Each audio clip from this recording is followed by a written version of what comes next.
Hey guys, what's going on? Welcome back to Calgary Barbell for another episode of Nash and Arnold's. I actually did this session yesterday, but I wore the same damn clothes today so I could do the wrap up for you.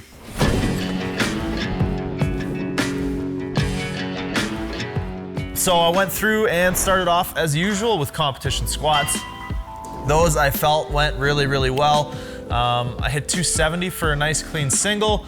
It actually felt like an 8. It actually felt like I had 2 more reps in the tank. It wasn't just kind of like one of those 8s where you write it off as like, oh, it was like 8 out of 10 hard, you know. It actually felt like I could have performed the additional reps if I needed to.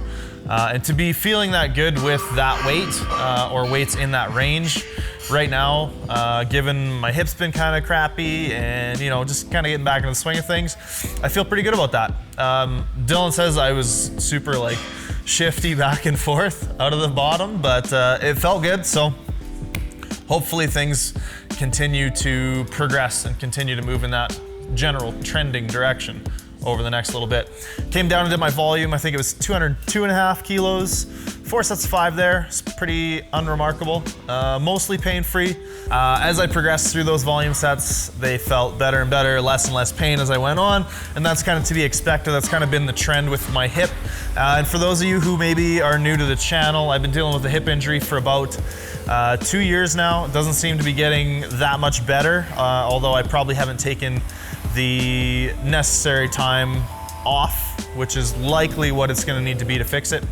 What happens is, anytime I'm squatting, or used to be conventional deadlifting, which is why I initially switched to sumo, it's in the top like third of the range of motion. Sometimes you'll see me really slow down a squat right before lockout, and that's where my hip tends to hurt. I get a real, a pain like somebody's driving a knife through my glute med into my SI joint. So that's cool. It's pretty awesome. It's been manageable. It's not, like I said, it doesn't seem to be getting much better, but it's definitely manageable. I can still train. My squat hasn't progressed maybe as much as I would have liked, but again, there's a limit to what I can actually do and the effort I can actually put in. Anyways, moving on to bench. Today I tried out kind of a different cue with my bench that I actually got from Connor Lutz. And if this pans out over the next few sessions, I might actually get him on here to talk about this, and I can talk about how it's helped me. But essentially what I've done is gone from a pretty neutral grip to a little bit of an internally rotated grip, emphasizing pushing more weight through very much like just this part of the butt of my palm, and really sort of letting the elbows flare a little bit more as I go through the range of motion, focusing on keeping the shoulders in the same position and that same sort of tucked in place, but it feels like there's a lot less sort of play up and down in the shoulder blades. I don't get any flaring in the shoulders as I go to press. So my top sets felt really good. I took 160 and it felt like a 7. It felt way too easy. So I went up to 162.5, which is 2.5 more than I had planned, obviously. And it still moved probably a 7.5. So super happy with that. Came down, volume was at 140 today for sets of 4. I may have done a couple sets of 5. I was a little bit confused. But those went pretty well. They actually felt a little bit slow and sluggish, but I felt like I had lots more reps in me. So I think it's part of it's adjusting to kind of making some technical changes there. But after that, I did my feet up bench and worked up to, what did I get? 115, 117, 120, somewhere in there for set of 10. And again, sort of used that grip and it felt really good. I had like a full upper body pump. I felt like my lats, my biceps, my delts, my triceps, my pecs, like everything was on and working really hard. So that's good, given that, you know, my upper body's a little bit of a weakness, my bench press is a little bit of a weakness. Really hoping that thinking about the bench and kind of breaking it down a little bit differently in how I'm gripping the bar will help me make some progress.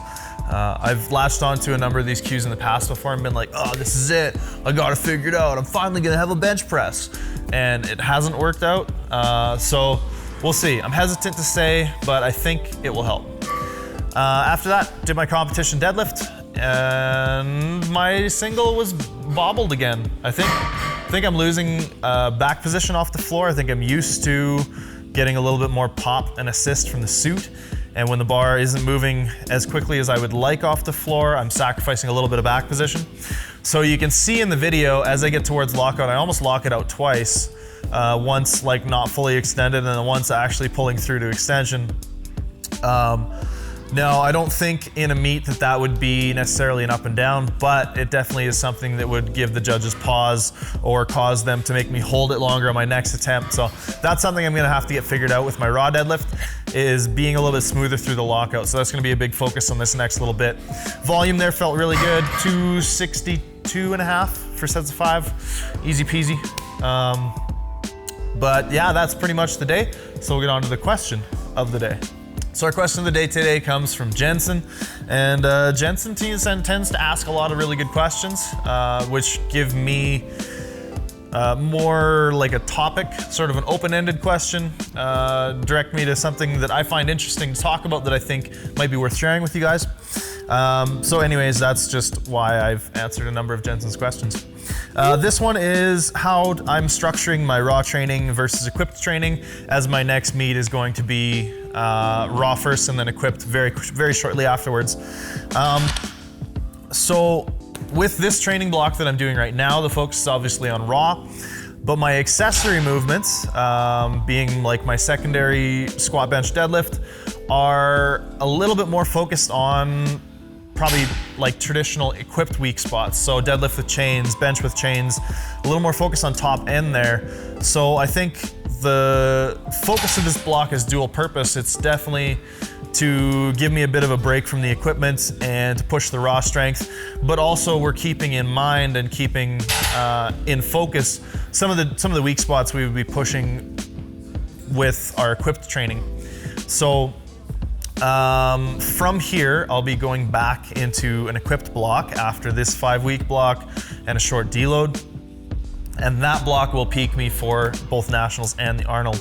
I'll likely be structuring that similarly to what I've done in the past, where the main focus is on equipped, but my accessory movements for that are almost always competition raw movements. So in that way, I can peak relatively well for both meets and place a little bit more emphasis on my equipped lifting. It's hard to say how nationals will go for me, and we'll see you know, what the competition will be like, but I'm hoping that I have a really good shot at that still, even with focusing a lot more of my energies on my equipped training. That being said, it's only a matter of time before a junior comes up and makes me completely irrelevant. So don't think that I'm just going and assuming that I'm gonna walk all over the competition, because that's not the case. But yeah, that kind of gives you some insight on how I'm structuring my training. Right now it's raw with a bit of a focus on equipped sticking points or equipped weak spots, or where you traditionally train that.